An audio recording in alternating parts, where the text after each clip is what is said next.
السلام علیکم ورحمۃ اللہ وبرکاتہ۔ سبحان اللہ وبحمدہ سبحان اللہ العظیم۔ اللہم صلی علی محمد وعلی آل محمد کما صلیت علی ابراہیم وعلی آل ابراہیم انک حمید مجید۔ اللہم بارک علی محمد وعلی آل محمد کما بارکت علی ابراہیم وعلی آل ابراہیم انک حمید مجید۔ دوستو، آج نئے سال کے اندر پہلا ویک جو گزر گیا اور آج اس کا اگلا ہفتہ غالباً 6 تاریخ ہو گئی ہے یا 5-6 ہے غالباً، اور سوموار کا دن ہے۔ آپ دیکھ پا رہے ہیں کس طرح گاڑیوں کی رونق لگی ہوئی ہے، لوگ اپنے اپنے کاموں کے لیے نکلے ہوئے ہیں اور فجر کا وقت ہے فرینکفرٹ میں۔ باقی دنیا جس طرح پچھلے سال میں چلتی رہی اسی طرح اس سال میں بھی چل رہی ہے۔ جن لوگوں نے کوئی تہیہ کیا، کوئی نیت کی کہ ہم اس سال میں کوئی اپنی فلاں عادات جو ہیں اس کو چھوڑیں گے، ان سے کنارہ کشی کریں گے، شاید ان کی زندگیوں میں کوئی تبدیلی آ جائے۔ لیکن جن لوگوں نے یہ ارادہ کیا ہوا ہے کہ ہم بالکل اپنی حرکات میں اسی طرح آگے چلیں گے جس طرح پہلے چل رہے تھے، بلکہ نئے سال کے اندر اس میں بھی بڑھ جائیں گے، تو ہو سکتا ہے وہ پہلے سے بھی زیادہ ظالم بن کے ابھریں۔ ہماری مسجد کیونکہ بالکل قریب آ گئی ہے تو ہم اپنا وہ کیا کہتے ہیں شوق بچپن کا، اس کو ہمیشہ دہرایا کرتے ہیں۔ اور باقی جو دوست اپنے اپنے علاقوں میں جہاں جہاں کوئی سنتا ہے اس کو بھی سن کے یہ یاد آ جاتا ہوگا کہ ہم بچپن میں کبھی اس طرح کیا کرتے تھے، بڑے شوق سے لوگوں کو بھی اپنا اٹھاتے تھے، خود بھی اٹھتے تھے اور مسجدوں کی رونق بڑھایا کرتے تھے۔ تو چلیں مل جائیں ساتھ۔ صلی علی نبینا صلی علی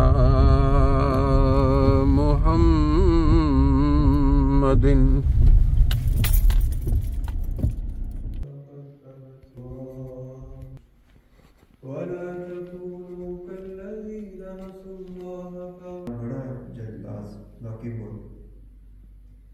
اس آیت کی تفسیر بیان کرتے ہوئے حضرت مسلم موعود رضی اللہ تعالیٰ عنہ بیان فرماتے ہیں،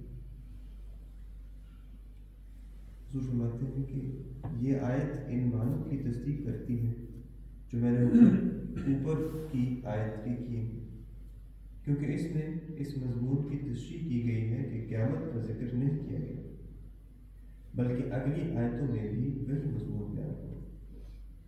اس سے پہلے کہ میں اس آیت کا مفہوم بتاؤں، میں اس آیت کا ترجمہ سمجھا دیتا ہوں۔ دعاؤں کے معنی اس سے پکارنے، اس کی طرف توجہ کرنے اور اس سے مدد مانگنے کے ہوتے ہیں، لیکن دعا بھی کے معنی اسے اپنے پاس آنے کی دعوت دینے کے ہوتے ہیں۔ بس اس آیت کا مفہوم یہ نکلتا ہے کہ جب کہ انسان ظاہری طور پر خیر کو بلا رہا ہوتا ہے، وہ حقیقت میں شر کو بلا رہا ہوتا ہے، یا یہ نکلتا ہے کہ خیر کو بلانے کا جو حق ہے اس کی مانند وہ شر کو بلاتا ہے۔ پھر حضور فرماتے ہیں ان دونوں معنوں کی روح سے آیت کا مطلب یہ ہے کہ جب قوموں کو ترقی ملتی ہے وہ اس امر کو بھول جاتی ہے کہ یہ ترقی انہیں اس لیے ملی کہ وہ دین و دیانت کو قائم کریں اور بنی نوع انسان کے لیے امن اور ترقی کے سامان پیدا کر کے خدا کے فضلوں کو حاصل کریں، اور وہ دنیاوی نعمتوں کو جمع کرنے میں مشغول ہو جاتی ہے اور لوگوں کے حقوق کو نظر انداز کر دیتی ہے، اور دنیاوی عیش و آرام کے سامان جمع کر کے یہ سمجھتی ہے کہ وہ اپنے لیے اور اپنی اولادوں کے لیے خیر کا سامان جمع کر رہے ہیں، حالانکہ حقیقت میں وہ اس ذمہ داری کو بھول کر جو ان کے کندھوں پر رکھی جاتی ہے اپنی تباہی کے سامان پیدا کر رہی ہوتی ہے اور آخر تباہ ہو جاتی ہے۔ پھر حضور فرماتے ہیں بس کسی قوم کو ترقی ملنے کا وقت اس کے لیے بہت نازک ہوتا ہے، کیونکہ اس کے بعد اصل خیر اس کی نظر سے پوشیدہ ہو جاتی ہے، اور شر کو خیر سمجھ کر وہ اپنے راستے سے بھٹک جاتی ہے۔ وَكَانَ الْإِنسَانُ عَجُولًا کہہ کر اس طرف اشارہ کیا ہے کہ مومن کو جو خیر ملتی ہے وہ تو مرنے کے بعد ملتی ہے۔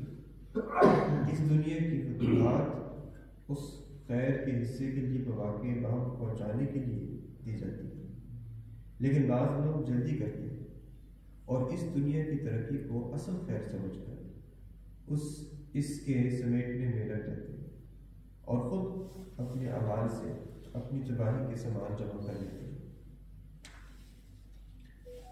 اللہم صلی اللہ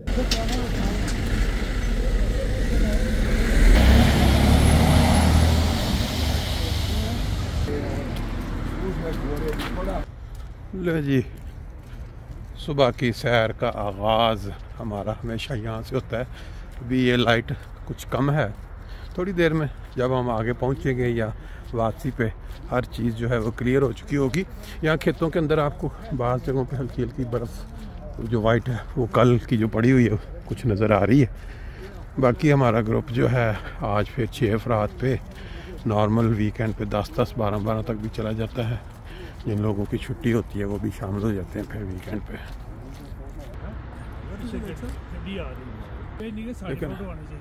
پہلا گڈی دی لے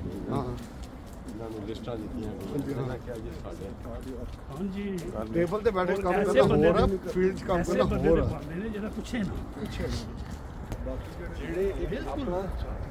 شاپنگ کٹھی کرنا، یعنی اگر تسی شاپنگ کٹھی کرو گے تو میں اکٹھا خرچہ میری واحد کام تنخواہ چھی ہے، میری واحد نے کل دسیا کہ میں وقفے جدید دا زیرا زورا کنے واسطے گیا اور رونا صاحب قائد اعظم دی فوٹو، قائد اعظم وہ ایسے ہوئے نا غسل کر رہے ہیں۔